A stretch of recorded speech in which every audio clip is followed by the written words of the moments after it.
sometimes I feel like Jack Benny when I get out there. Jack Benny always says that nobody expects anything from him. Whatever he gives them is gravy.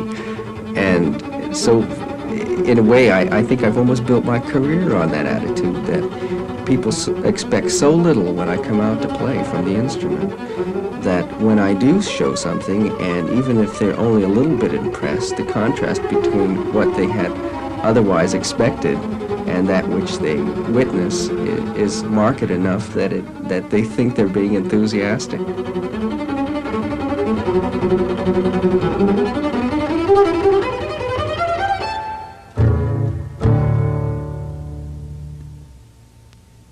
This is Jim Macandrew. Today on Camera 3, Gary Carr, the world's foremost performer on the double bass, an instrument seldom played solo and almost never with true genius.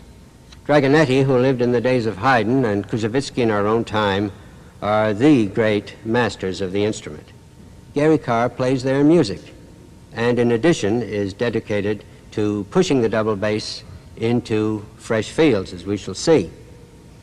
Mr. Carr is seventh in a line of family musicians. He studied at Juilliard, made his recital debut in 1962, and has frequently been heard in Europe and Asia, as well as in the United States. Besides playing the double bass, he is an active propagandist for the instrument. And when he's not playing, he is very busy teaching others. He is the founder of the International Institute for the Stringed Bass, an organization which boasts 2,000 members all around the world and seeks to encourage composers to compose for the instrument and to raise its image and standards.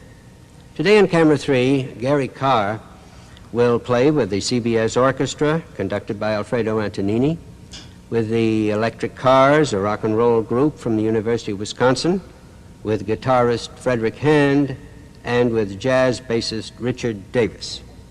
Mr. Davis, Downbeat magazine's choice for leading contemporary jazz bassist, plays with the Mel Lewis, Thad Jones band in the Village Vanguard.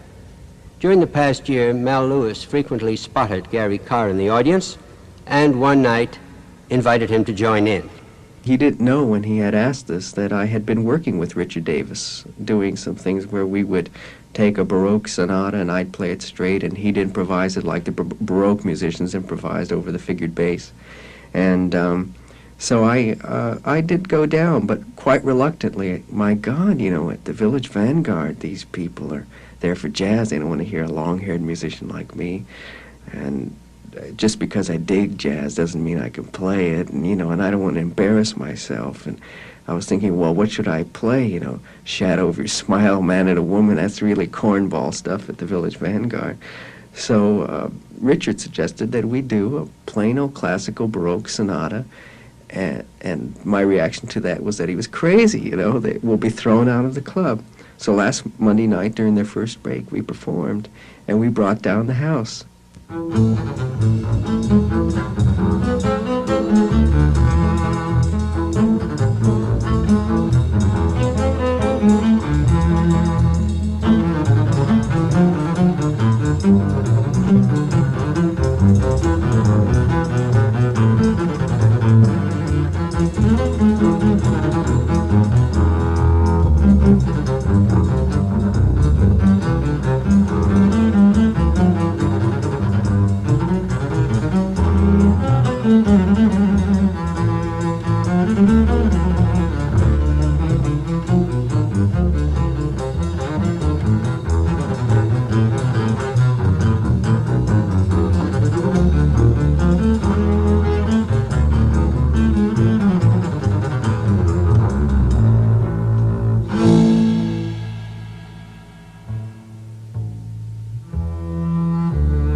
You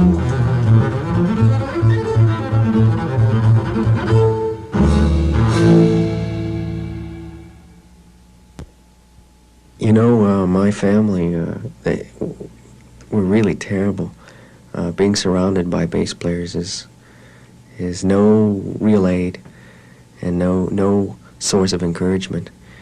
And I once made the mistake of telling my uncle that I had intentions of being a member of one of the major orchestras. And boy, you should have seen his reaction. He just about broke his bow over my back. He was so angry that I should even entertain such wild thoughts. The chances are 1 in a million, and he felt absolutely altruistic in his attempt to discourage me in this regard. But even when I said that, secretly, deep down, my intention ever since I began playing the bass was to play it as a solo instrument. I think within a year after I studied the instrument, I even played in public a solo, Country Gardens it was. I'll never forget that. It was in grammar school. And I never told anybody about it. And I never let on to my parents or anybody that I really wanted to be a soloist.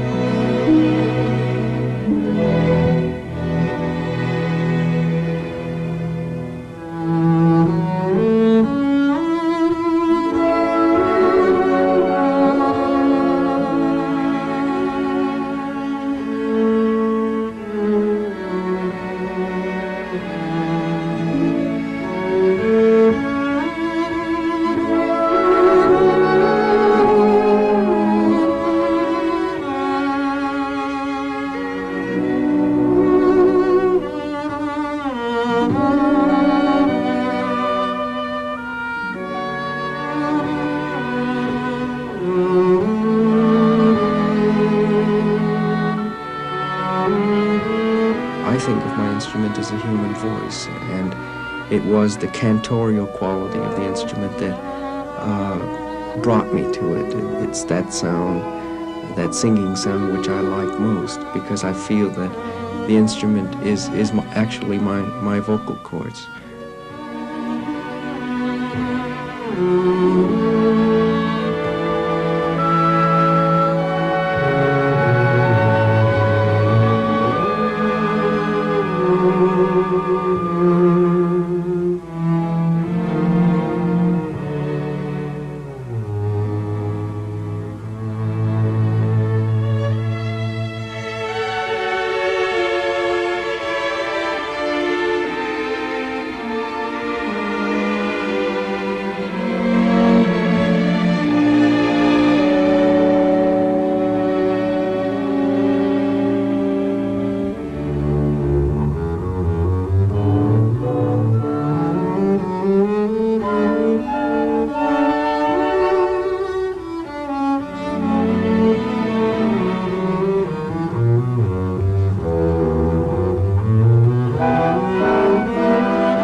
My first teacher, his name was Yuda Demonstein, and he came over with my family from Russia.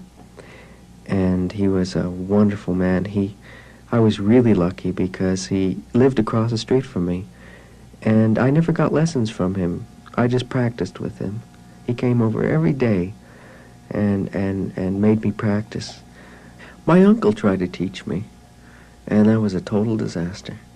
My grandfather did teach me, though. It was more of a coaching thing. And my grandfather was a very special man, and he was kind of the philosopher. And I think that I probably loved him almost, I revered him almost more than any musician in my family. And he really did, he did excite me. He made me read poetry. And he was Russian, and he opened up the realm of Russian poetry and Russian authors to me, and he himself read in about 5 languages, and he was a very learned man.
I don't think I ever discovered I was good.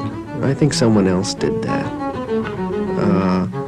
And I don't think I ever thought of I was successful. I mean, someone else said that. Still don't think of myself as being good. You should see me working, and I go through such frustrations and anxiety. I have a terrible inferiority complex, and I don't think of myself as being great. I'm struggling to play the piano now, and I sound like such a beginner, you know. It's I work every day at it. I feel I feel probably more thirst for knowledge than any of my students, you know. So I don't really consider myself. I think that I'm just doing my thing, you know, and I think my thing is good.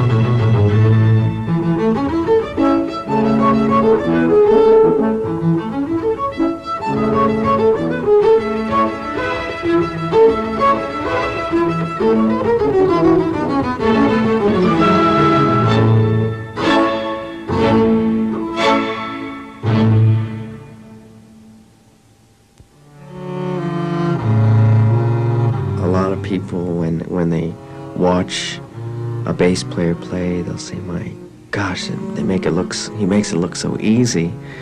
If they only knew what kind of pains and frustrations the bass player was going through in order to negotiate these difficult passages.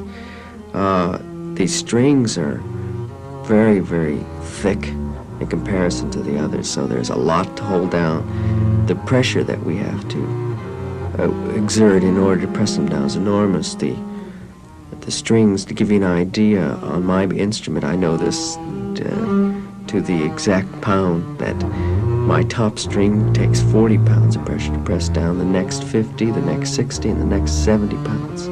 So you can imagine how strong your hands have to be to play it. And then the other problem on the bass, which doesn't exist as strongly on the other instrument, is the shifting problems. Imagine having to, in order to do a 1-octave leap, you have to shift almost a foot. And this takes a tremendously fast reflexive response. I think I'm kind of lucky because my papa was a baseball player. He probably would have gone professionally into playing for the Cardinals. He was on their practice team for some time, and he was a great baseball player and a good tennis player. So I think I've kind of inherited some of his athletic capabilities, and probably that's aided my reflexive action. I can get around the instrument quickly, but that's a problem. Now with contemporary writing, I'm coming across more and more problems in playing the instrument. They're employing double stops, holding 2 notes down at the same time. And if you think it's hard enough to press 1 string, that's 50 pounds down. Imagine having to press 2 strings down, and with the same finger yet. So this is a problem. The low frequency of the instrument presents some problems in writing and playing, because it has a tendency to ring endlessly. If I were to play a note, pizzicato, pluck a note, it might ring for as long as a minute and not die out. So when we have to do some fast articulation on the lower realms of the instrument, it's very difficult, and it can be done, but you have to work very hard to get that to be so articulate that one note doesn't run into the next. So that's a problem.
I'm a sensualist. I like taste. I like feel. I like fabrics. I like cold winds and the sun, the moon, and rainy days, and color. I respond very strongly to color. My eyes are always looking for things to enjoy. So that's my nature.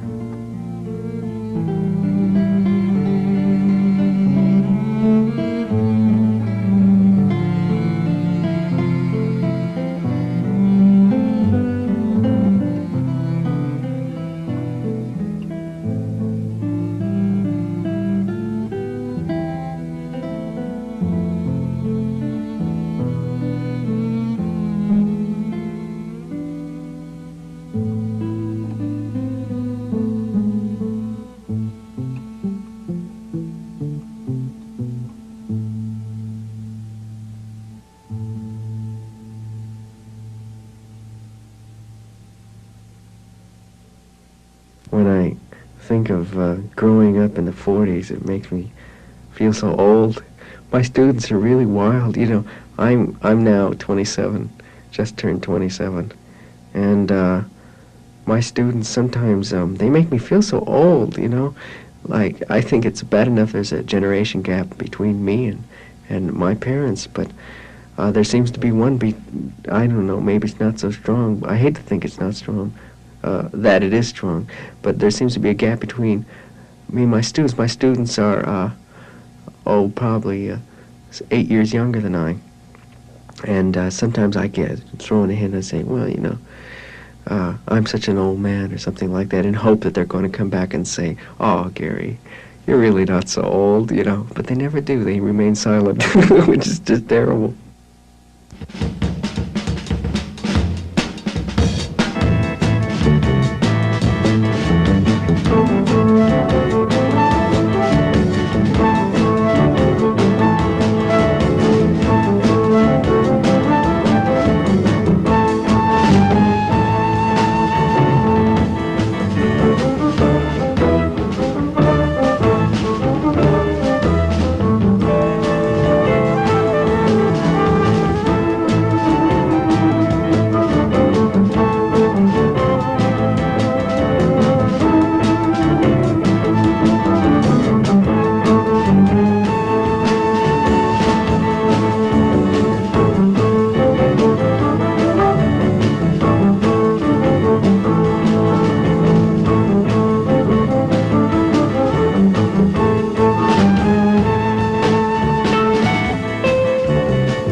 If anybody asks me who I am, my first answer is a bass player.